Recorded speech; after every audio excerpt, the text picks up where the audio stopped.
കുറച്ച് നല്ല ആഗോലി മീൻ കിട്ടിയിട്ടുണ്ട്. കുറേ സമയം നമുക്ക് മീൻ കിട്ടാത്ത. അപ്പോൾ ഞാൻ വിചാരിച്ച് കുറച്ച് ഫ്രൈ ചെയ്യാമെന്ന്. അതിനു വേണ്ടി ഞാനിവിടെ കുറച്ച് ഫ്രൈ നല്ലോണം മസാലയെല്ലാം പിടിപ്പിച്ച് വെച്ചിട്ടുണ്ട്. കുറച്ച് ഫ്രൈ ചെയ്യുന്നുണ്ട്, ബാക്കി ഇവിടെ വെച്ചിട്ടുണ്ട്. അപ്പോൾ അതിൻ്റെ വീഡിയോ ആണ് ഞാൻ ഇന്ന് കാണിക്കുന്നത്. ഇനി അടുത്തതായി നമുക്ക് ഓരോന്നായിട്ട് ഇതിലേക്ക് ഇട്ട് കൊടുക്കാം.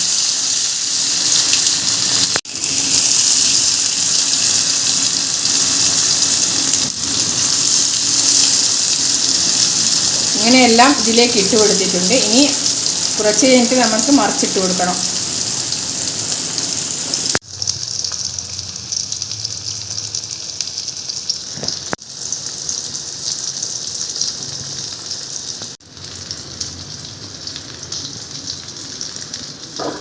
ഇത് ഒരു ഭാഗമായിട്ടുണ്ട്. ഇനി ഇത് മറിച്ചിട്ട് കൊടുക്കണം.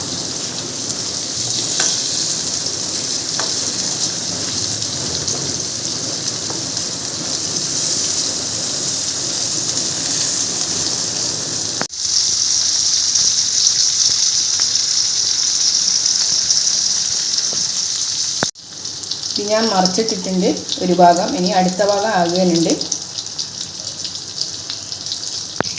ഇതിൽ ഞാൻ ചേർത്ത ഇൻഗ്രീഡിയൻസ് കുറച്ച് മുളക് പൊടി, മഞ്ഞൾപ്പൊടി, ഉപ്പ്, കുറച്ച് ലെമൺ ജ്യൂസും ചേർത്തിട്ടുണ്ട്. ലെമൺ ജ്യൂസ് ചേർത്താൽ തന്നെ നല്ലൊരു ടേസ്റ്റ് ആയിരിക്കും മീനിന്. എല്ലാ മീനിനും ലെമൺ ജ്യൂസ് ചേർക്കാം.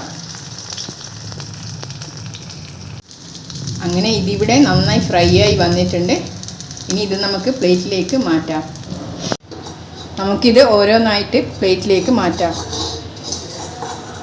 നല്ല മസാലയും പിടിച്ച് വന്നിട്ടുണ്ട് ഈ മീനിന്. എന്നാലേ നല്ല ടേസ്റ്റും ഉണ്ടാവും, മസാലയെല്ലാം നല്ലോണം പിടിച്ചാൽ. അങ്ങനെ ഇത് ഞാനെല്ലാം പ്ലേറ്റിലേക്ക് മാറ്റിയിട്ടുണ്ട്. ഇനി അടുത്തതും നമുക്ക് ഇതേപോലെ ഫ്രൈ ചെയ്തെടുക്കാം.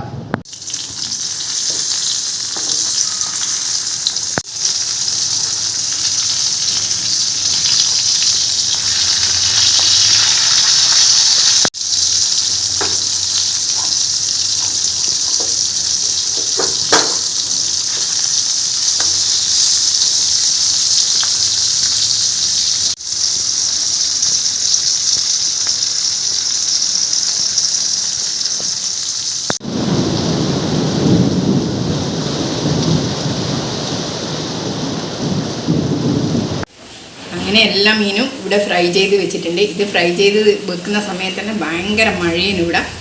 ഇപ്പോൾ ഇടക്കിടക്ക് മഴയാണ് ഇവിടെ. ഒഡീഷയിൽ ഭയങ്കര മഴയാണ്, നാട്ടിലേനെക്കാട്ടും മഴയാണ് ഇവിടെ. അപ്പോൾ ഈ മീനെല്ലാം പൊരിച്ചാൽ കാണുമ്പോൾ തന്നെ നല്ല ജ്യൂസി ആയിട്ടുണ്ട്. ഇത് പെട്ടെന്ന് തന്നെ നമുക്ക് കഴിക്കാൻ തോന്നും. അപ്പോൾ ഈ വീഡിയോ നിങ്ങൾക്ക് ഇഷ്ടപ്പെട്ടാൽ ലൈക്ക് ചെയ്യുക, ഷെയർ ചെയ്യുക, സബ്സ്ക്രൈബ് ചെയ്യുക, പിന്നെ കമൻറ്റും ചെയ്യണേ. Thank you.